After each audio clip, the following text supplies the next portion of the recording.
As well as, কি বললাম? As well as, এটা একটা স্টার দিয়ে রাখতে পারো, কারণ এটা হচ্ছে প্রায় সময় আসে। সো এখানে স্টার এটার জন্য আলাদা করে দিতে হবে না, সবগুলাই সেম, কারণ এগুলা দিয়ে মূলত প্রশ্ন করা হয় ওয়ার্ড এন্ড ফ্রেজে। সো ঘুরে ফিরে আসলে কি এগুলো আসে। বলা হয়েছে অ্যাজ ওয়েল এস হলো একটি বহুল ব্যবহৃত কনজাংশন। কি বললাম? অ্যাজ ওয়েল এস হচ্ছে একটা বহুল ব্যবহৃত কনজাংশন যা মূলত এন্ড এর মতো কাজ করে। এখান থেকে জাস্ট একটা বিষয় মনে রাখো যে অ্যাজ ওয়েল এস হচ্ছে এন্ড এর মতো কাজ করে। কিসের মতো কাজ করে?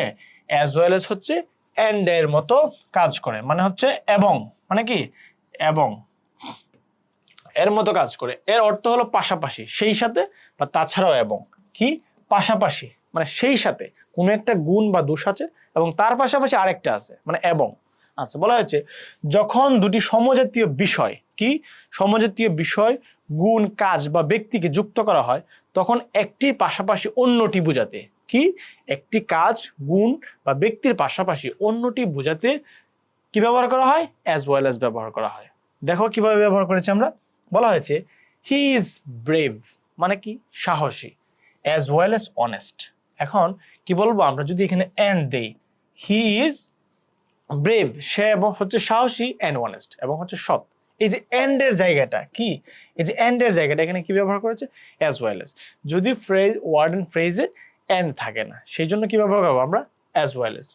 তারপরে বলা হয়েছে শি ক্যান সিং, সে কি করতে পারে? গান গাইতে পারে, অ্যাজ ওয়েল অ্যাজ ড্যান্স মানে কি সে নাচতেও পারে। এই যে she can sing and dance, সে নাচতে পারে আবার গানও গাইতে পারে, সরি সে গান গাইতে পারে আবার নাচতেও পারে।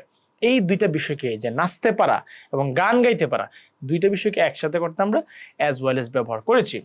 থার্ড বলা হয়েছে আই নিড এ পেন, আমার একটা পেন মানে কলম দরকার, as well as a notebook, মানে কলমের পাশাপাশি আমার একটা নোটবুকও লাগবে, শুধু একটা পেন হলে কি আমার হবে না। এই যে তিনটা সেন্টেন্স আমরা দিয়েছি সবগুলোতে কিসের মতো কাজ করেছে? এন্ড এর মতো, মানে এবং বা পাশাপাশি। এই ধরনের বাক্য যদি থাকে তাহলে আমরা অ্যাজ ওয়েল অ্যাজ ব্যবহার করব।